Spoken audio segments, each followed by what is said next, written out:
Well, hello, welcome back to the channel. Now, I know you're here for the political content, but I just had to start on this screen because I find this extraordinary. Look, I started this YouTube channel 2 weeks ago, roughly, because I'd been watching YouTube coverage of the US presidential election and thought, oh, it'd be nice if there was a channel that covered British politics like this, and I couldn't find one. I've seen a number of you in the comments saying, you couldn't find one either. So I started recording myself over an election map talking about British politics and never thought I'd get much success, but you guys are incredible. In the last couple of days, you've watched one of my videos about 12,000 times, another one's making its way up to 10,000, and 560 of you, 561 of you indeed, have subscribed to the channel. So, look, I'm very humbled that so many of you want to watch my videos in the first place, and then for over 500 of you to come and subscribe to the channel is great. Look, I had no real ambition when I started this channel. Like I say, it was on a whim, really. But now that we've come this far, we've got a bit of a foothold, we've got a bit of momentum. It would be great if we can build this channel into a community. I want to engage with you guys. I want to hear your thoughts and your comments. So do get in the comments on all the videos. And it'd be great, yeah, if we can build this into a community that's sort of engaged and active about British politics. I find it quite sad there's so many people in this country who don't engage with the political process at all. They feel totally sort of disenchanted with it. So if we can do anything to improve that, that would be great. So thank you so much for your support, and we'll get into the content. Okay, so this is what you're here for. A huge poll come out this morning. It's from YouGov, as you can see there, so a legit pollster. And look, it's just more bad news for Labour. Look, I know a few of you said you're leaning too much into the Labour bad news. I'm like, well, I'm just calling it as I see it, at the moment. And it is just all kind of bad news for Labour. Down 13% in Wales from mid-30s% to low 20s%. Reform, the big beneficiary, look, they're up from essentially 0 to 23%. They're tied second with Labour. Plaid doing well too, taking the lead in Wales now in terms of vote share. And just continuing a theme of what we were talking about last week, really. Labour bleeding on two fronts. In Wales here, they're losing votes to the left. Plaid Cymru is the Welsh Nationalist Party, so a bit nationalism, but very left-wing, very progressive, what one may call woke. So they're losing support on that wing, and they're losing support on the other side to the Reform Party, who are just absolutely steaming in Wales at the moment, as we did see in one of the videos I did last week, and we'll have a look at the nowcast later in this video too to reinforce that. But also in terms of Reform, it's also what we said in that video, that Reform are turning Labour safe areas, or historically Labour safe areas, into battlegrounds, and Wales itself is one of those. Wales has been Labour territory for decades. The Conservatives have never done particularly well here. Plaid have done increasingly well in recent years, and they've done quite well all the while since the Welsh Parliament, since devolution. But in general, Labour has been the de facto Welsh party. Not anymore. Welsh voters are abandoning Labour. They're going to the Reform Party in their droves. Look, there's a lot of other stuff that plays into this. Wales has been Labour run for, I think, ever since the Welsh Parliament was first formed. So people are unhappy with how Labour's run Wales. The NHS comes up a lot. It performs quite poorly in comparison to the English NHS. And look, you can see people are fed up and they've had enough, and they're not inclined to vote for the Conservatives. The Conservatives, down 6%. Reform taking votes from both of the main parties. So quite extraordinary. Let's have a look and see what these polling numbers do for how many seats each party has in the Senate. So this is the story in terms of seats, and if you just cast your eyes to that third row there, Reform UK, 1% in 2021, so essentially zero, very, very few votes for them, up to 23. They've gone from 0 seats, and they would get 26 seats. And they would be, if you look there, they would be the largest party in the Senate. That is extraordinary. This really is quite something that we're witnessing here. We spoke about, or we used Nigel Farage's own quote the other day about an epochal moment in British politics. One of those moments that comes along once in 100 years or once in a generation, where the boundary lines really shift, political alliances are redrawn, and I think we're seeing this, at least in Wales, we're seeing it. We're seeing Labour just being abandoned by their core vote, and they're going to the Reform Party.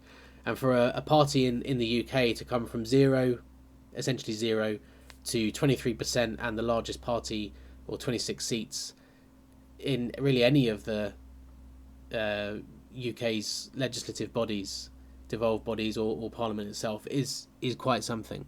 And people scoff at Reform only having 5 MPs in the House of Commons, but to start from essentially, they started in 2019 really as the Reform Party when they stopped being the Brexit Party, but then they became Reform. Nigel Farage stepped down and then he came back this year. They kind of started from a standing still really this year. To go from 0 MPs to 5 MPs, that is a big achievement in a first past the post system like we have in the UK. So I don't think Reform's progress is anything to scoff at, and I think this is really, really extraordinary to become the largest party in the Welsh Parliament. Now look, as you can see at the top there, it would be a hung Parliament.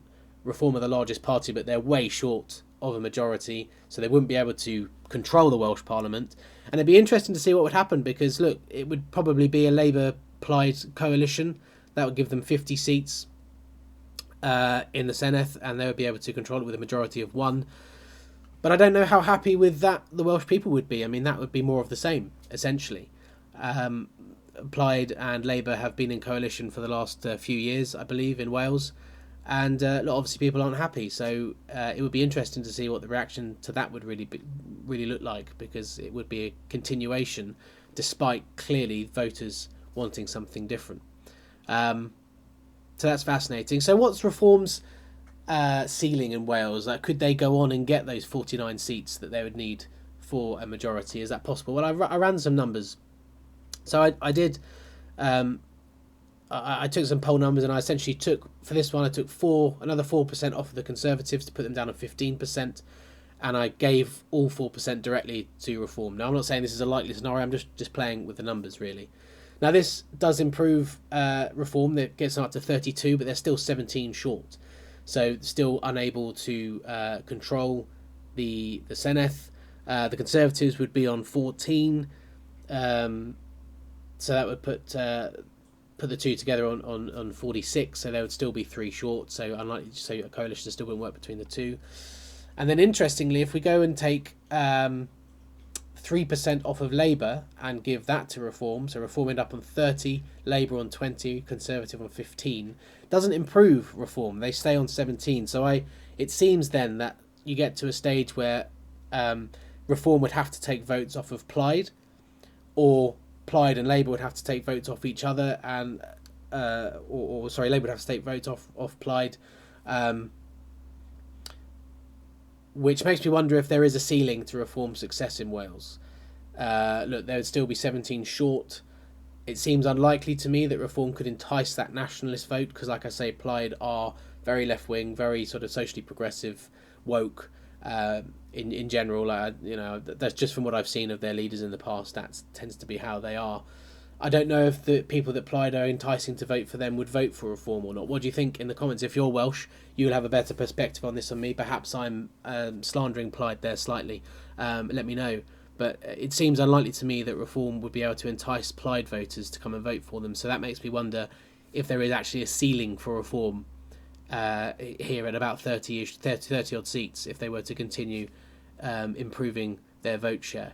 But either way, this is catastrophic for Labour. Look, in this example, they'd be down 27. In the current projection, they're down 22. It is a disaster for Labour, and we're seeing this, like I say, across the country, really, in areas of the country that should be Labour safe seats. They're becoming battleground areas.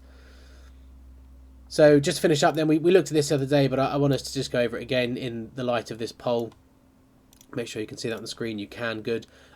Look, we looked the other day at places like Torfan. This is for the Westminster polling for a general election in the UK. We looked at Torfan, where Reform are just 4% behind Labour. In Caerphilly, where they're just 2% behind. Neath and Swansea East, where they're 1% behind. We also looked through this sort of central southern Wales bit where they're only 5% behind in Merthyr Tydfil, 6% behind in Rhondda, 5% behind in Bridgend, 5% behind in Pontypridd. Wales is going to reform at an alarming rate if you're a Labour supporter. And look, I said it in previous videos, I'll keep saying it. Labour need a narrative change. They need something to go for them. They need a reset, because this is a crisis. This is a crisis. Of course it is. People are saying, you've got a long time to elections, and there is a long time to go. I totally accept that. But politics is all about momentum, and Labour have absolutely none of it at the moment. In fact, they have a lot of it, but in the wrong direction. And Reform have all of it in the right direction at the moment, particularly in Wales. So fascinating times ahead. We'll stay on top of all of this. What are your thoughts? Do you think Reform have a chance in Wales? Could they break through that 30-seat barrier and manage to get more seats? Is there a part of that I've missed, or do you agree with me that they may have a ceiling in terms of voters they can ply away from Labour but not from Plaid? Let me know your comments. Please do leave a like on the video. Thank you again for all the support the last few days. It's been incredible. If we can keep the train rolling, that'd be really cool. If we can build this into a community that's engaged in UK politics, that'd be great. It'd be really cool. So yeah, thank you very much everyone for your support and for watching, and I will see you in the next video.